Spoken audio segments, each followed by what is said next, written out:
কিছুক্ষণ আগে এম খান 7 লঞ্চ থেকে একজন চোর যাত্রীর ব্যাগ নিয়ে লাফ দিছে। এখানে আপনার বসা ছিলেন, এখানে লাফ দিয়ে গেছে এই পাশ দিয়া, মানে ব্যাগ টান দিয়ে সামনে দিয়ে গেছে। আসসালামু আলাইকুম, আছি এখন সদরঘাটে। আজকে আমি বরিশাল যাব ঢাকা থেকে এম খান 7 লঞ্চে। তো মূলত আমি যাবো হলো খেপুপাড়া থেকে এটি ঢাকায় একটি লঞ্চ ভ্রমণ করব। আর যেহেতু খেপুপাড়া যাব, তাই আমি বরিশাল হয়ে খেপুপাড়া যাব। আর যাব হলো এম খান 7 লঞ্চে, কারণ এম খান 7 লঞ্চ পার্সোনালি আমার খুব ভালো লাগে। যেহেতু নতুন লঞ্চের প্রতি একটা আকর্ষণ থাকবে, এটাই স্বাভাবিক। আর আজকে শুক্রবার, আজকে প্রচুর ভিড়। আজকে 15 আগস্ট, যেহেতু সাপ্তাহিক ছুটি, আজকে প্রচুর চাপ যাত্রীর এম খান 7 লঞ্চে।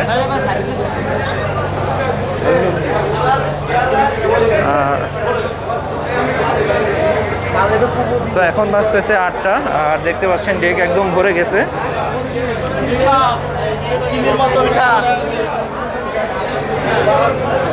আর ডেক যাত্রীর একদম হাতের কাছেই লাইভ বয় রয়েছে যাত্রীদের নিরাপত্তার জন্য।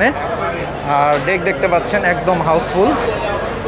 যদিও আজকে এম খান 7 লঞ্চের সাথে প্রিন্স আওলাদ 10, 12 মতো লঞ্চ কিন্তু যাবে আজকে বরিশাল, তবুও কিন্তু এম খান 7 লঞ্চে কিন্তু দেখতে পাচ্ছেন যাত্রীর চাপটা একটু বেশি।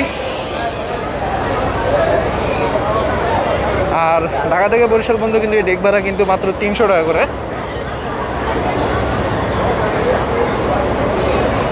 আর আপনাদেরকে 2 তলার ডেকটাও দেখাবো, 2 তলার ডেকে কী অবস্থা।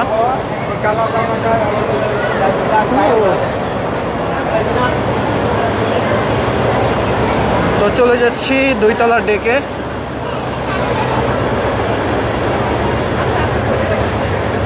2 তলার ডেকও একদম হাউসফুল।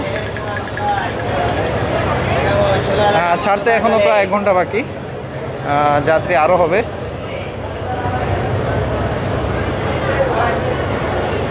আর 2 তলার ডেক যাত্রীদের জন্য আবার কিন্তু 2 তলার পেছনেই ওয়াশরুমের ব্যবস্থা আছে। এই হলো ওয়াশরুম। তো চলে যাচ্ছি কেবিন এরিয়ায়। আজকে প্রচুর যাত্রী চাপ এম খান 7 লঞ্চে, যেটা বললাম। তো আজকে মূলত ট্যুরিস্ট যাত্রী বেশি, মানে যারা বরিশালে ঘুরতে যাবে এরকম যাত্রীর সংখ্যা আজকে অনেক বেশি।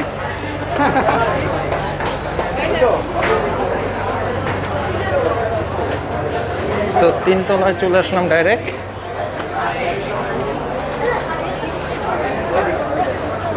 আর এটা হলো 3 তলার ফ্রন্ট ডেক।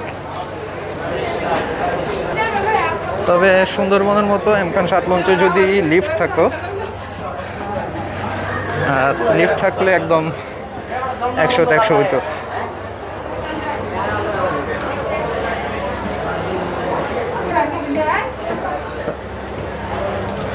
এই হলো আমার কেবিন। তো আজকে অনেক চাপ, আমি আগে থেকেই বুকিং দিয়ে রাখছিলাম এই সিঙ্গেল কেবিন। আজকে কোনো কেবিনই নেই। আর এটা ভাড়া হলো 1000 টাকা, আর ডাবল কেবিন 2000 টাকা। আর এম খান 7 লঞ্চের অন্যান্য কেবিন দেখতে হলে আমার এই ভিডিওর আই কার্ডে মানে এম খান 7 লঞ্চের ট্রাভেলের ভিডিও দেওয়া আছে, সেটার মধ্যে আপনারা এম খান 7 লঞ্চের ইন্টেরিয়রের সব ভিডিও দেখতে পারবেন। আর ভাই, এটা কয়টা ছাড়বে? 9টা। আর পৌঁছাবেন কয়টায়? 4টা থেকে 4:30। ভোর 4টা থেকে 4:30। আর যাত্রী চাইলে মানে কতক্ষণ স্টে ওভার করতে পারবে? মানে কয়টা, মানে যাত্রী মানে কয়টা পর্যন্ত থাকতে পারবে যারা মনে করেন নামতে না চায়? 7টা থেকে 7:30। 7টা থেকে 7:30 এর মধ্যে। জেনারেটর কয়টা পর্যন্ত চলবে? জেনারেটর 8টা পর্যন্ত। 8টা পর্যন্ত জেনারেটর চলবে। তার মানে যাত্রীকে যদি লঞ্চ 4টা 4:30টায় পৌঁছে যায়, তাহলে যাত্রীকে তখন নামতে হবে না। মানে সর্বোচ্চ 7টা থেকে 7:30টার মধ্যে নেমে যেতে হবে। ওকে, সো হোপফুলি আজকে একটা ভালো জার্নি হবে এম খান 7 লঞ্চের সাথে। আর ভিআইপি কেবিন আছে, কোনো কিছু খালি নেই? কোনো কিছু খালি নেই, কোনো কেবিনই খালি নেই। কোনো কেবিনই খালি নেই। আছে কি খাবার দাবার? রূপচাঁদা ফ্রাই হবে আজকে? আজকে রূপচাঁদা ফ্রাই দিবেন আমাকে। তো এটা 4 তলায় চলে যাচ্ছি। এই হলো 4 তলা।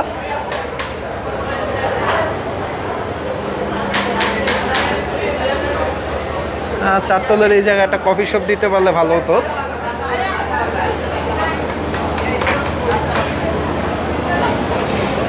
আর এ হলো ছাদ, সুবিশাল ছাদ।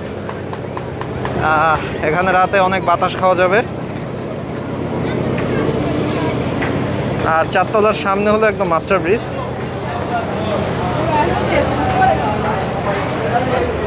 তো যেটা বললাম, আজকে ট্যুরিস্ট অনেক বেশি। তো 4 তলাতেও কিছু সংখ্যক এসি কেবিন আছে যাত্রীদের জন্যে। আর কেবিন আজকে ফুল। আজকে ভিআইপি কেবিন হতে শুরু করে কোনো কেবিন আজকে নেই এমখানে।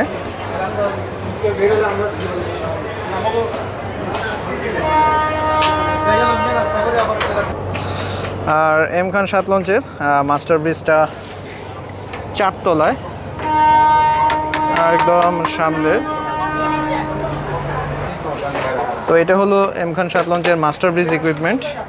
এটা হলো রেডার স্ক্রিন, এটা হলো জিপিএস, আর এটা হলো টেলিগ্রাফ, ইঞ্জিন রুমের সংকেত পাঠায়। আর এটা হলো ভিএইচএফ, অন্য জাহাজের সাথে কমিউনিকেশন করার জন্য।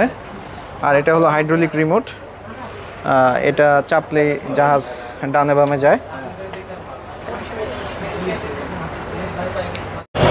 তো আমি এখন নিচতলার একদম পেছনে আছি, আর নিচতলার পেছনে হলো ইঞ্জিন রুম। তা আপনাদেরকে এখন একটু ইঞ্জিন রুমটি দেখাবো। আর এগুলো হলো ক্যাটারপিলার ব্র্যান্ডের ইঞ্জিন, ক্যাটারপিলার ব্র্যান্ডের। হর্স পাওয়ার হলো প্রায় 2500 হর্স পাওয়ার, 6 সিলিন্ডার বিশিষ্ট। আর ওটা হলো জেনারেটর, যে দেখতে পাচ্ছেন ওটা একটা জেনারেটর। তারপর ওই যে দুটি দেখতে পাচ্ছেন, ওই দুটি হলো জেনারেটর। তো বড় জেনারেটর হলো মোট 3টি।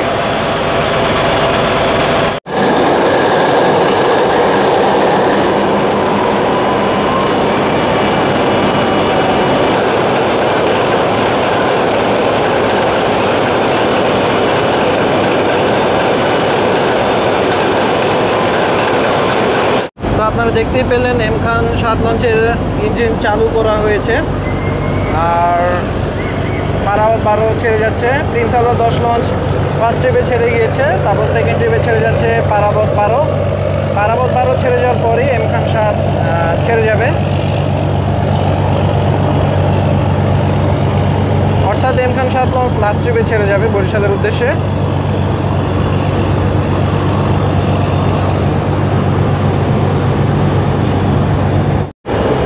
খুব সম্ভবত পারাবত 12 লঞ্চকে আজকে এম খান 7 ওভারটেক করে আগে চলে যাবে। তবে প্রিন্স আল্লাহ 10 লঞ্চকে এম খান 7 লঞ্চ ওভারটেক করতে পারবে কিনা এই বিষয়ে কোনো নিশ্চয়তা দিতে পারতেছি না। তবে হয়তো বা পারাবত 12কে ওভারটেক করা সম্ভব এম খান 7 লঞ্চের পক্ষে।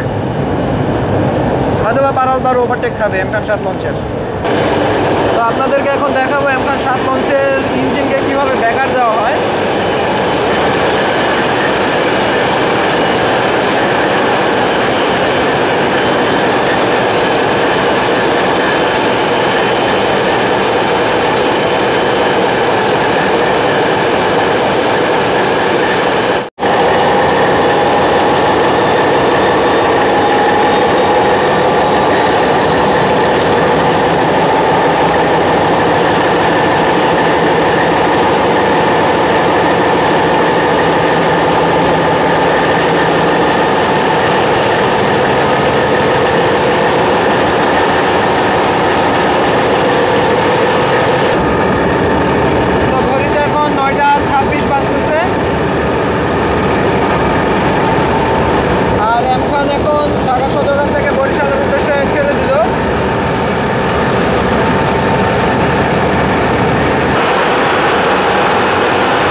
বরিশালের উদ্দেশ্যে যাত্রা শুরু করলো এম খান 7। ঢাকা সদরঘাট থেকে বিদায় নিল। তো দেখা যাক বরিশালে কয়টা বাজে পৌঁছায়, আর পারাবত 12 লঞ্চকে কোন জায়গায় গিয়ে ওভারটেক করতে পারে।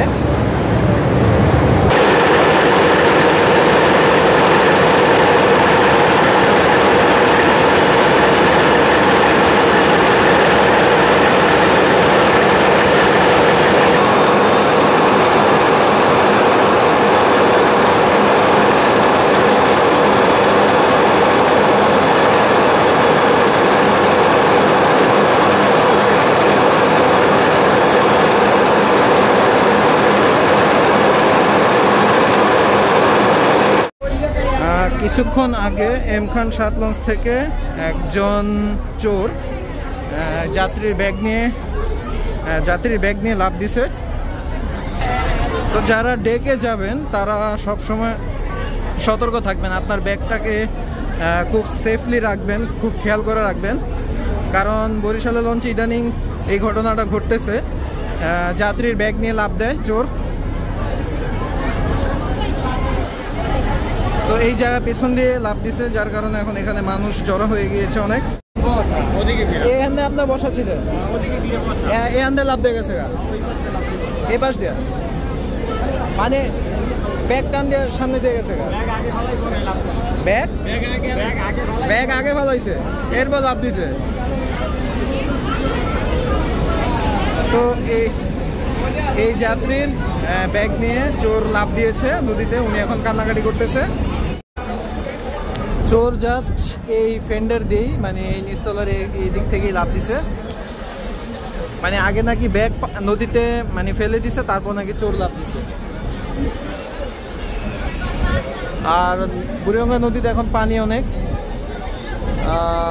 আর লঞ্চ এখন আছে মুন্সিগঞ্জের কাছাকাছি, মুক্তাপুর ব্রিজ দেখা যাচ্ছে সামনে। তো খাবার চলে আসলো এম খান 7 লঞ্চের। তো রাতের খাবারে এটা হলো রূপচাঁদা ফ্রাই, এটার দাম হলো 300 টাকা করে। রূপচাঁদা ফ্রাইয়ের সাথে কিছু শুকনা মরিচ এবং আলু ভাজা দিছে। আর ভাত হলো 40 টাকা, আর ডাল চচ্চড়ি 30 টাকা। অন্য লঞ্চে রাখে হলো 40 টাকা, তো এখানে 30 টাকা। আর এই হলো ভর্তা, আলু ভর্তার দাম 20 টাকা।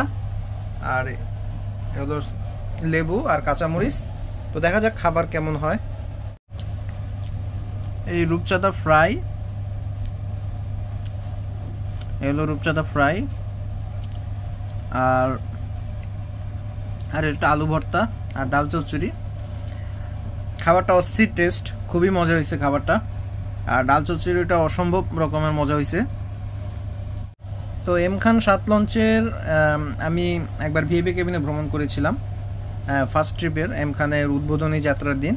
তো সেই দিন ডাল চচ্চড়িটা খুব একটা মজা লাগেনি, তবে আজকে একদম মানে বিপরীত, আজকে ডাল চচ্চড়িটা খুবই মজা হয়েছে। অবশ্য কারোরই প্রতিদিন রান্না টেস্ট একই রকম হয় না, একটু ডিফারেন্স হতেই পারে, একদিন একটু ভালো একদিন খারাপ এরকম হতেই পারে। তবে আজকে এই রূপচাঁদা ফ্রাই, তারপর আলু ভর্তা আর ডাল চচ্চড়ি অস্থির কম্বিনেশন। তো যে সমস্ত যাত্রী যদি বলে খাবার গরম, মানে গরম গরম খাবার চায়, তাহলে সেই খাবার এই ওভেনে তারা পরিবেশন করে দেয়। তো অনেক সময় হয় যে খাবার ঠান্ডা হয়ে যায়, খাবার ঠান্ডা পরিবেশন হয়, যাত্রীরাও এতে একটু অসন্তুষ্ট থাকে। তো তারা ওভেনের মাধ্যমে এইভাবে, এই যে ওভেন, এই ওভেনের মাধ্যমে এই যাত্রীদেরকে খাবার গরম করে তারা সার্ভ করে, যেন যাত্রীরা গরম গরম খাবার টেস্ট করতে পারে। তো ঘড়িতে এখন রাত 12:47 বাজতেছে। আমরা চাঁদপুরের হরিণা বরাবর আছি এখন, হরিণা ফেরিঘাট।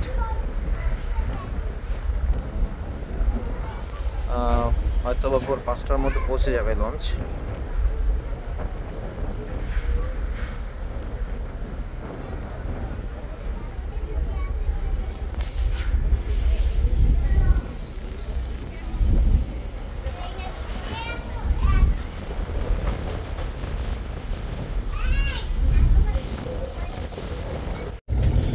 তো ভোর 5:15 বাজতেছে, জালগাড়ি সুন্দরবন 12 মাত্র বরিশালে পৌঁছালো।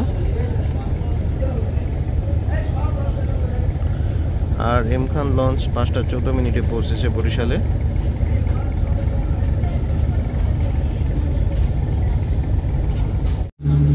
তো নেমে গেলাম এম খান 7 লঞ্চ থেকে। একটা ভালো জার্নি ছিল। ইনশাল্লাহ আপনাদের সাথে খেপুপাড়া থেকে দেখা হবে। ইনশাল্লাহ খেপুপাড়া থেকে ঢাকার একটি লম্বা ভ্রমণ ভিডিও পাবেন ইনশাল্লাহ। তো বরিশাল ঘাট থেকে বিদায় নিচ্ছি। আল্লাহ হাফেজ সবাইকে।